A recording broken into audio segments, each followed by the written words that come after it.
आम्हाला ते ऐकण्याचं धाडस नव्हतं, नाही तर कदाचित मुख्यमंत्री साहेबांना सुद्धा जे काही मुद्दे मी मांडले असते त्याच्यावर कदाचित उत्तर देता आलं नसतं. कारण का आम्ही जेव्हा बोलतो, आम्हाला चव्हाण साहेबांचे संस्कार आहे, शिवशाहू फुले आंबेडकरांचे संस्कार असल्यामुळे आम्ही जे बोलतो ते खरंच त्या ठिकाणी बोलतो. त्यामुळे कदाचित ते ऐकायची हिंमत त्यांच्यामध्ये नसल्यामुळे त्यांनी मला तिथं बोलून दिलं नाही. पण तरीसुद्धा आपल्या माध्यमातून या ठिकाणी काही गोष्टी मी सांगेल. एक आपण सर्वांनी समजून घेतलं पाहिजे, हा विषय सुरू कधी झाला. इथं असणाऱ्या एका महिला पत्रकाराने आम्हाला सांगितलं की एका आमदाराने, जो आज मंत्री आहे, नाव सुद्धा घेतलं नाही, एका महिलेला अश्लील फोटो पाठवले. आता अश्लील फोटो काय असतात हे जर तुम्हाला समजून घ्यायचं असेल तर ही कोर्टाची ऑर्डर बघा. आणि या कोर्टाच्या ऑर्डरमध्ये, ही हायकोर्टची ऑर्डर आहे, त्याच्यामध्ये असंही सांगितलेलं आहे, जी गोरेंच्या बाबतीत होती, बेल मागण्यासाठी गोरे हे हायकोर्टात त्या ठिकाणी आले होते, त्याच्यामध्ये अश्लील फोटो काय असतात, कशा पद्धतीचे अश्लील फोटो, स्वतःचे फोटो काय इंटेन्शनली महिलेला पाठवले, हे सर्व या कोर्टाच्या ऑर्डरमध्ये त्या ठिकाणी पाठवलेले आहेत. आता याच्यामध्ये त्यांना बेल जर द्यायची असती तर 67च्या अंतर्गत बेल मिळू शकली असती. पण तिथं असणाऱ्या महिला जज काय बोलल्या, हे जे प्रकरण आहे, हे जे फोटो तुम्ही एका महिलेला पाठवलेत, त्याच्यातून तुमची जी इच्छा होती, त्याच्यातून तुमचं इंटेन्शन काय होतं ते चुकीचं असल्यामुळे 67A ऑफ IT ॲक्ट याच्या अंतर्गत त्या ठिकाणी त्यांची बेल नाकारली गेली. याचा पुरा अभ्यास आपण केला पाहिजे.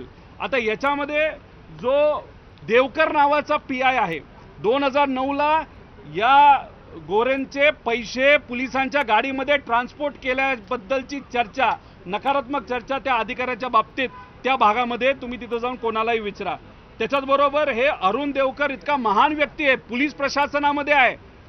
पिटा ॲक्टमध्ये काय, देहव्यापाराच्या विषयाच्यासाठी या अरुण देवकरच्या त्या ठिकाणी अटक झाली.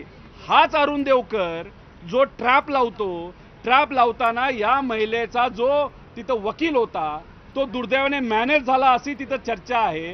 त्या वकिलाला या महिलेला तिथं बोलावलं, काही 4 लोक तिथं आली पैसे घेऊन, ती महिला फक्त बसली, पैशाचा व्यवहार त्या ठिकाणी जे काय तिथं काढले पैसे, ठेवले पैसे, आणि हा देवकर ज्याच्यावर पिटा ॲक्ट देहव्यवहारचा अटक झाली होती, त्या अशा व्यक्ती तिथं आला पोलीस आणि त्या महिलेची अटक तिथं केली. आमचं फक्त मत आहे की आज आम्हाला कुठलाही शेतकरी फोन करत असेल, MPSCचा एखादा विद्यार्थी फोन करत असेल, कुणीही आम्हाला फोन केला, आम्ही तो फोन घेतो, विषय समजून घेतो आणि तो मांडण्याचा प्रयत्न त्या ठिकाणी करत असतो. पण हा प्रयत्न करत असताना आमचा फोन तिथं गेला आणि ते म्हणताना 50-60 फोन आमचे गेले.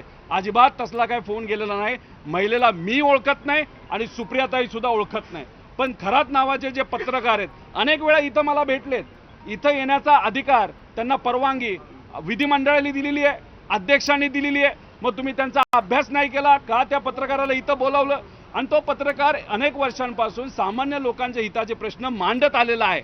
धनगर समाजाचं का असेना, भिसे परिवाराचा असेना, एक SC समाजाचं परिवार ज्यांच्यावर अन्याय झाला, त्यांची जमीन मेलेल्या माणसाचं नाव दाखवून खोट्या सह्या करून बळकावली, कुणी गोरेली बळकावली.